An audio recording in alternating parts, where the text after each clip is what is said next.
Здравейте, драги приятели и съмишленици! Днеска отново имаме наша кратка среща с политика.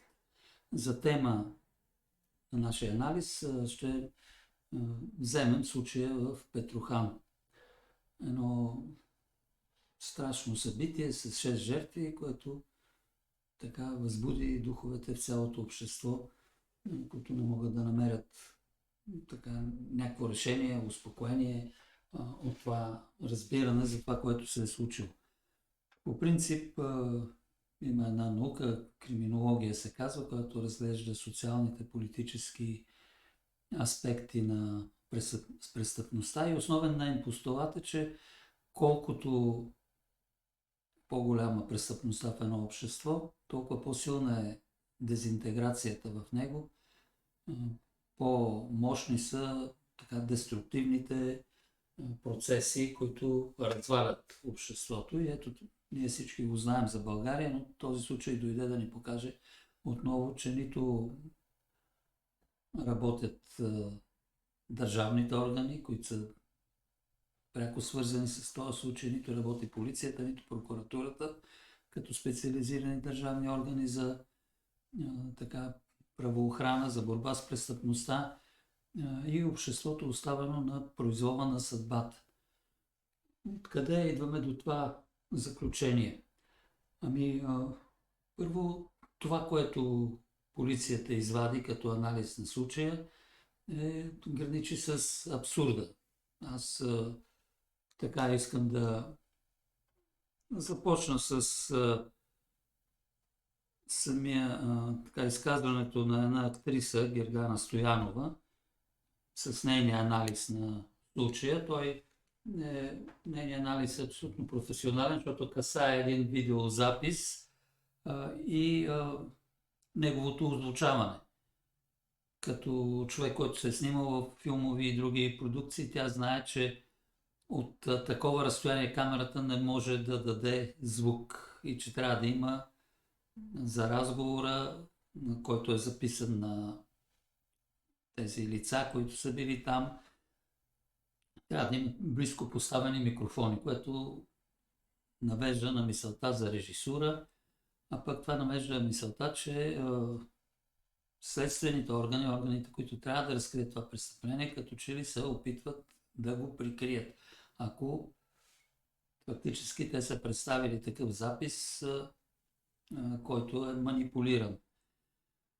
Но това проличава не само от изказването на Гергана Стоянова, това се вижда и от фактите, които излязоха при разследването. Например, Ивайло Калушев, този лама, ръководител на групата и не знам какъв си, който убива и се самоубива, всъщност ден преди това пътува до Бургаско, където има база, някакви имоти, прави нещо там, след това се връща, за да се самоубие. Нали? Абсолютно нелогични действия. Или пък хората, които уж се самоубили в хижата Петрохан.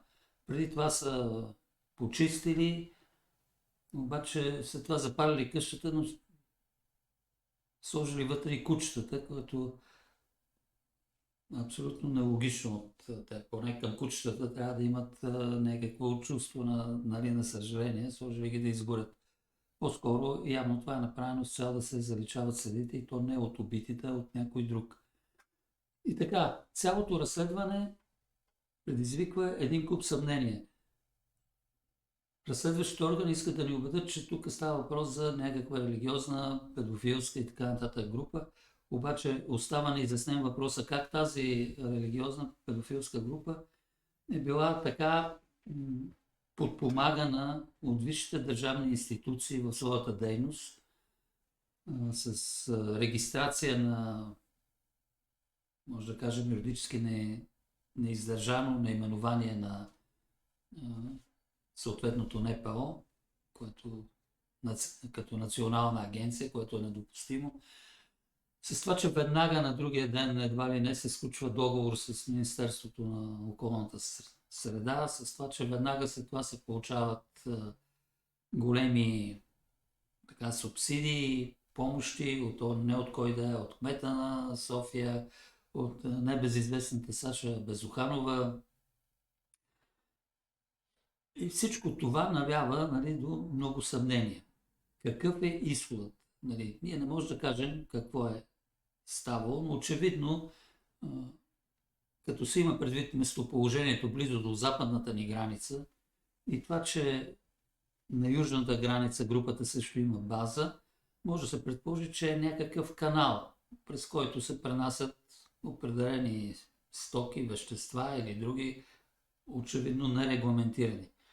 Същото намеква и целият арсенал от оръжие, с които разполага групата, които са законни и са им били разрешени за много кратки срокове, което също е някакво огромно изключение от съществуващата практика. Какво е заключението? Заключението е, че явно не може да вярваме на нашите правоохранителни органи. И другият въпрос, какво може да се направи в тази ситуация? Не трябва този случай да се замита. Какво може да направим всички ние, обикновените граждани? В навечерието на изборите ние можем да поискаме от политическите партии всички те да си поставят като своя цел след избирането им, след влизането им в парламента, на тези, които влезат в парламента, да поискат парламентарно разследване публично пред очите на обществеността, за да не могат да бъдат замитани следи. Ами какво да кажем за това изказване на представителя на съдебната медицина, който казва, че не мога да прецени дали това е самоубийство или убийство, защото било извършено от близко разстояние. Хем можело нали, да се самоубие човек, хем можело някой друг да го убие. Това е абсолютно профанско изказване. Значи, ако човек се самоубие, той е стрелял с пистолета и тогава има такива специфични методи, писа за тях в медиите различни, писаха натривки, които показват там в рамките на един ден, поне след това, може да се установи дали лицето е стреляло. Ако той е стрелял, тогава се е самоубил. Ако няма такава натривка, не показва следи от барют, значи някой друг го е застрелял. Обаче за това никой не говори. Няколко от анализаторите посочиха този случай. Така че имаме нужда от действително обективно разследване и затова избирателите трябва да настояват пред тези партии, за които те ще гласуват, и обратното, да не гласуват за партия, която не издига като цел в тази критична така ситуация искането за парламентарно разследване на случая в Петрохан. Ето това е, което ние можем да направим. Предявете своите така настоятелни искания към различните политически партии, на които симпатизирате. Благодаря ви за вниманието. До нови срещи!